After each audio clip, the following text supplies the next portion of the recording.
कीर्तनं शास्त्र जलं सिन्धुपात् सुरतरुवर्षाकाले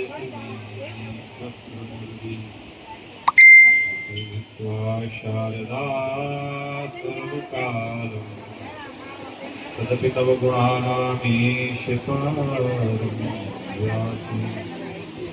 सीताराम क्षमां ब्रह्मा श्रीरामानन्द अस्मदाचार्य पर्यन्ता वन्दे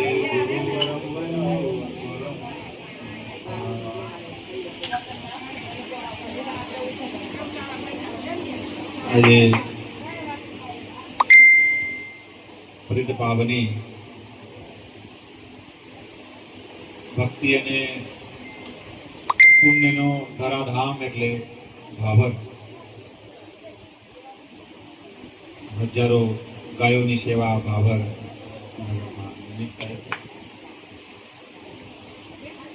રામચરિત માનસ મંડળ, સુંદરકાંડ મંડળ, આજે બહેનો દ્વારા ખૂબ સુંદર ભક્તિ મંડળ દ્વારા સુંદરકાંડ, ખરેખર ભાઈઓનું મંડળ ઉપર બહેનોનું મંડળ સુંદરકાંડ કરી પણ અલૌકિક છે. બંધન છે મારા માતૃશક્તિ જે છે કે આવો સુંદર એક એ પણ સંગીત સાથે અને લયમાં સુરતાલ સાથે ખૂબ સુંદર આ વાત છે નગર માટે. આજે શૈલેષભાઈ એટલે સેવાદાસનો જન્મોત્સવના પાવન ઉપલક્ષ્યમાં આ શરીર અહીં રહ્યો છે. શ્રી વૈષ્ણવ પરંપરામાં શ્રી રામાનંદ સંપ્રદાયમાં દીક્ષિત થઈ ગયા છે. પોતે જીવન તો ખૂબ સુંદર સેવા ભક્તિ વાળું હતું. પરંપરાગત દીક્ષા પછી જે છે એક બહુમૂલ્ય હીરો એમના મસ્તક ઉપર વિરાજમાન થઈ ગયો છે. શ્રી સીતારામજીની પરંપરાની જે વ્યવસ્થા છે એ પરંપરામાં પોતે શિષ્યત્વ ગ્રહણ કર્યું છે. નિત્ય નૈત્ય પ્રાર્થના ઠાકુરજીથી એમનો ભક્તિ ઉત્તરોત્તર નિત્ય થઈ ગઈ. રાષ્ટ્ર સેવા, સમાજ સેવા, જન કલ્યાણની ભાવનાઓ જે છે રોજ ઉત્તરોત્તર ખૂબ વૃદ્ધિ કરે એવા અંતરથી આશીર્વાદ. જીવ મૃત્યુલોક ઉપર આવે એનો મૂળ ઉદ્દેશ્ય છે કે ભાઈ તત્વના ચિંતન કરી, આત્મચિંતન કરી, હરિભજન કરી, સેવા કરી પાછું આ સંસારમાં ના આવી એવી ભાવના હોય. ગૃહ કારણના જંજાલા સંસારમાં અનેકો પ્રકારની પીડાઓ દુઃખોથી જીવ પીડિત છે. કઈ રીતે ભવસાગરને પાર કરીએ, કઈ રીતે હરિપદ પામીએ, જીવ એનો સતત પ્રયાસ કરતો હોય છે. એ મહામનીષીઓ, સિદ્ધો, તપસ્વીઓ, સંતો સંસારની વ્યવસ્થાઓથી છૂટી અને અનંત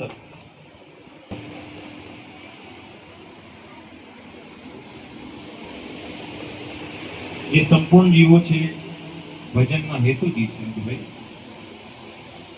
શરીર જે છે ગતિને પ્રાપ્ત કરે અને આપણે તત્વના ચિંતન કરી મહાપ્રયાણ કરીએ. સાધન ધામ મોક્ષ કર દ્વારા પાઈ ન જાય પરલોક સુખ. સાધન રૂપી શરીર મળ્યા પછી આપણે આ લોકને નહીં પરલોકને સુધારવા માટે આ શરીર પ્રાપ્ત થયું. તમારા બહેનો ગાવે ને મળ્યો માનસ જન્મય અવતાર માંડ કરીને પડી જવાય. માંડ કરીને મળ્યું છે તો કોઈ એવા સારા સદગુરુ, સાચા સદગુરુ આપણને મળી જાય. સદગુરુ તો શું છે એક દીપ પ્રાગટ્ય કરે. માચિસનો એક બોક્સ છે પેલા બાકસ પેટી, એમાં અનેકો પ્રકારની તેલી છે, પણ એક માચિસની સળી જે છે, એક માચિસની સળી બાકસ પેટીની અંદર છે તો એનો કોઈ અગ્નિ કેવો હશે એનો એક કોઈને ખ્યાલ છે નહીં, પણ એક દિવાસળી ચાંપી એટલે એ દીપક પ્રગટાવી શકે, અખંડ દીપક પ્રગટાવી શકે અને મહા સ્વરૂપ ધારણ પણ કરી શકે. તો અંતર કેટલો પડ્યો છે કોઈને ખ્યાલ નથી. અંતરની જે વાત છે, જે અંતર્મુખ છે, જે અંતરાત્મા જે છે એ બહુ વિશાળ છે. ભજનનો હેતુ એ છે કે ભાઈ અંતર્મુખી થઈ આત્મ સ્વરૂપનું ચિંતન કરીએ. આત્મ સ્વરૂપનું ચિંતન થશે તો જ આત્મજ્ઞાન થશે. આત્મજ્ઞાન આવશે કે હું કોણ છું, શા માટે આવું કરવું, શું જોઈએ. અનેકો પ્રકારના જે જીવાત્માઓ છે, 84 લાખ યોનિઓની ચર્ચા કરી, 83,99,999 જીવોને વાત કરતા મનુષ્ય પ્રાપ્ત થયો. એમાં ઉપરથી વિશેષ વ્યવસ્થામાં આપણને વિવેક આપી, એના થકી આપણે સુંદરકાંડનું પાઠ, ભજન, કીર્તન, સંકીર્તન, સામાજિક વ્યવહાર આપણે સાચવતા હોય. તો એ વિશેષ વ્યવસ્થામાં શરીર પ્રાપ્ત થવાનું કારણ જ એક છે કે ભાઈ પ્રભુનું ભજન કરીએ. અને ભજન એવી વસ્તુ છે સંસારને રાજી કરવા માટે નહીં. ભજન સંસારને રાજી કરવા માટે કરવાની આવશ્યકતા નહીં.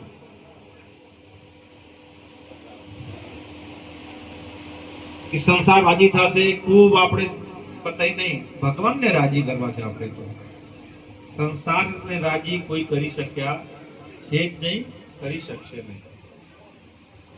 સંપૂર્ણ સૃષ્ટિમાં એક જ વસ્તુ છે, મૃત્યુ લોક છે. સંપૂર્ણ વસ્તુ નાશવાન છે. એક જ વસ્તુ છે કે ભાઈ મૃત્યુ નિશ્ચિત છે, બીજું કોઈ શક્ય નહીં. એની તૈયારી ભવ્ય કરવી જોઈએ. મહાપ્રયાણની તૈયારી ભવ્ય કરવી જોઈએ. શુભ પાવન દિવસ છે. ક્યારનો બહેનો અમાસ જે છે એ સુંદરકાંડ કરે છે.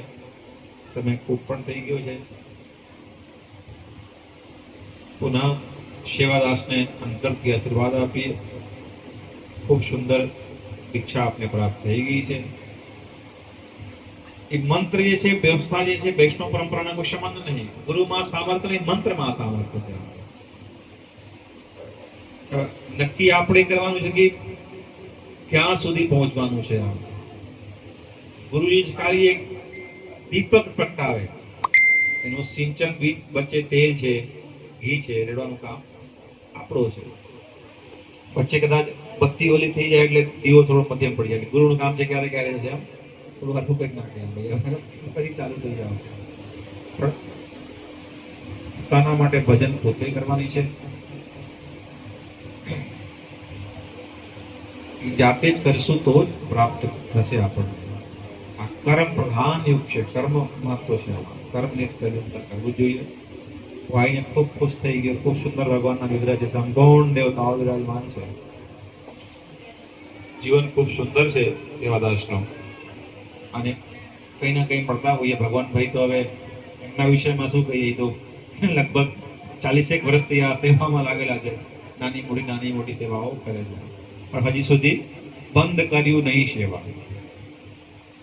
देनहार कोई और है, भेजत है दिन रे, लोग भरम पर करे तासो નીચ ને.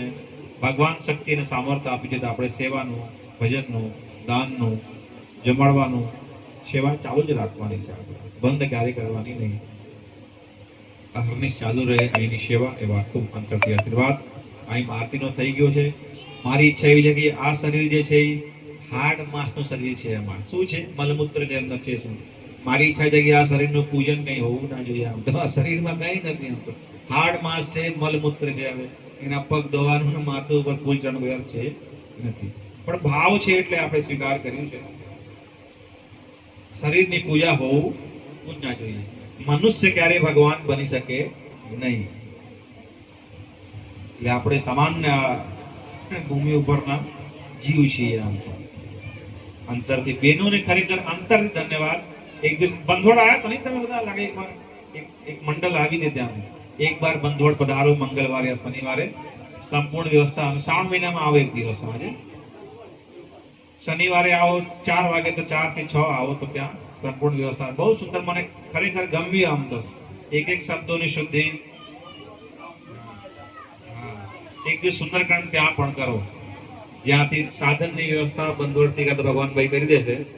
બંધોળ પધારો એક દિવસ, શ્રાવણ મહિનામાં આવો, મંગળવારે કાં તો શનિવારે. હા, આમંત્રણ હું આપું છું. સાધનની વ્યવસ્થા ત્યાં આવવાની વ્યવસ્થા થઈ જશે. ખરેખર અંતરમાં ખૂબ આનંદ આવ્યો આ જોઈને, હું તો ખુશ થઈ ગયો. આમ તો બહેનોને પણ નમન છે. જય સીતારામ, જય સીતારામ. આગળ આરતી તૈયારી કરીએ.